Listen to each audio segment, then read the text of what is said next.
Rejoignant tous les mythes, ce mot analogue n'est autre que la voie unissant la terre au ciel, le monde du visible à celui de l'invisible.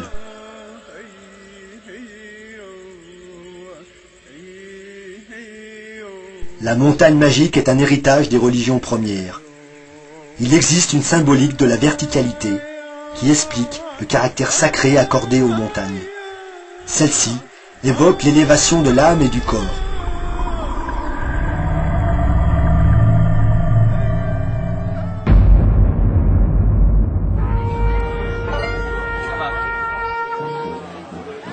Si moyennant l'acceptation de graves maladies ou infirmités, ou abréviation très sensible de la durée de vie, on pouvait acquérir une certitude, ce ne serait pas la payer trop cher.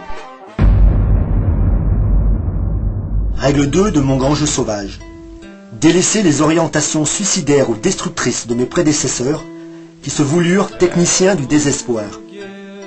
Le dérèglement de tous mes sens sera férocement raisonné. Le sentiment de la beauté naturelle du monde me fait dire que la nature est l'art à portée de tous.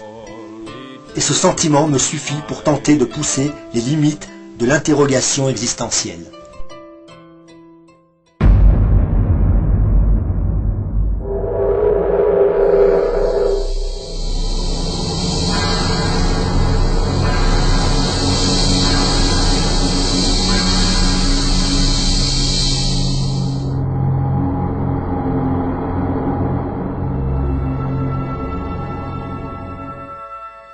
Dieu le mal nommé pour des mal croyants. Dieu, à mes yeux, c'est cela. 4 autres lettres, C, E, L, A, que je substitue à D, I, E, U. Cela, un pronom neutre, tel que l'a choisi l'un des plus vieux écrits de l'humanité, les Upanishads. Cela, pour parler d'un esprit à la fois immanent et transcendant, un esprit auquel nulle définition ne saurait convenir. Le mot « cela » étant le plus neutre et le plus ouvert qui soit.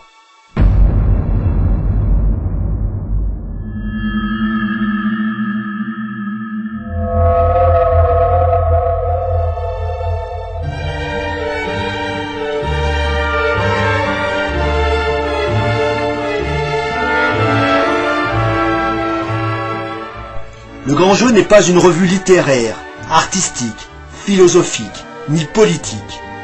Le grand jeu ne cherche que l'essentiel. L'essentiel n'est rien de ce que l'on peut imaginer.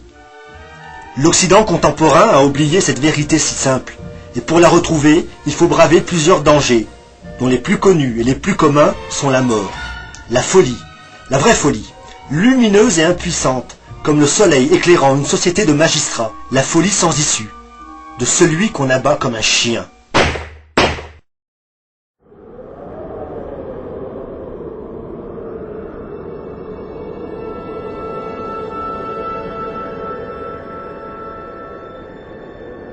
Cette folie-là, Friedrich Hölderlin, un poète allemand, en fit la douloureuse expérience. Ah, à la masse ne plaît que ce qui est bon sur la place du marché, et le cerf n'honore que celui qui détient le pouvoir. Ne croient qu'au divin ceux qui seuls le sont eux-mêmes. De plus en plus inquiet et solitaire, à la recherche d'une communion extatique avec le divin, Hölderlin sombra lentement dans la folie. En 1805, un médecin qui l'examinait déclara que sa folie tournait à la frénésie et qu'il était impossible de comprendre son langage, qui semblait un mélange d'allemand, de grec et de latin. Il fut interné l'année suivante dans une clinique, puis vécut hébergé par un menuisier dans une tour durant 36 ans, jusqu'à sa mort, en 1843. Nietzsche, dont Hölderlin, largement oublié, fut le poète favori, sombra lui aussi dans une folie similaire. Dieu est mort, écrivit le philosophe allemand. Mais si Dieu est mort, l'idée que l'homme s'en fait demeure toujours un fantôme meurtrier. À mes yeux, l'homme est un animal religieux. Toute son histoire en porte les traces. L'homme est un animal religieux, mais voilà, les religions ne cessent d'engendrer des guerres.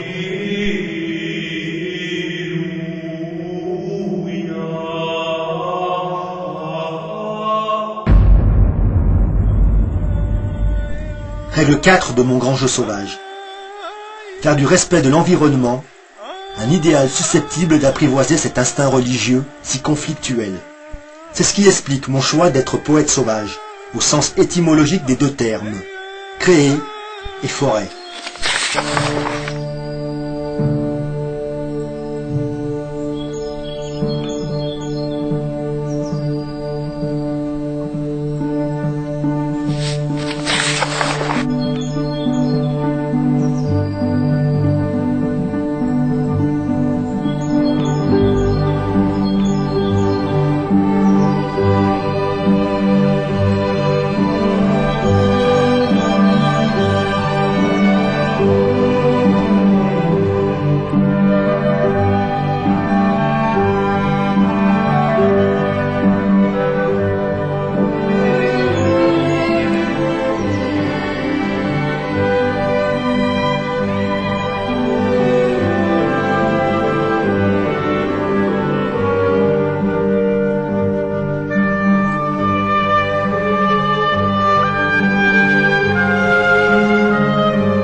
Done to the earth? What have they done to our fair sister? Ravaged and plundered, ripped her and bit her, stuck her with knives in the side of the dawn, and tied her with fences and dragged her down. Jim Morrison, chanteur des Doors, célèbre groupe de rock américain de la fin des années 60, est le dernier poète emblématique à s'être fait voyant. Morrison était parfaitement conscient de notre nature religieuse. À la manière d'un chaman, il organisait ses concerts comme un rituel initiatique, aidant son public à libérer sa psyché.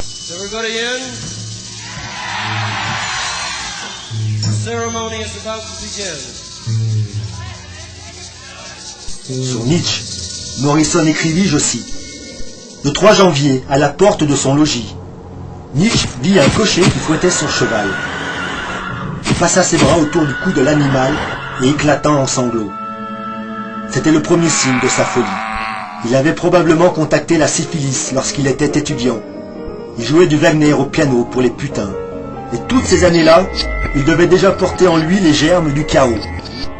À la fin, quand il désespéra de donner corps à tout son monde de pensée, il se laissa submerger par ces forces qui firent exploser les cellules de son cerveau. Mais avant tout, il couronna sa philosophie par ce dernier acte symbolique, chapitre final de sa philosophie, et il s'unit à jamais avec l'acte et l'animal.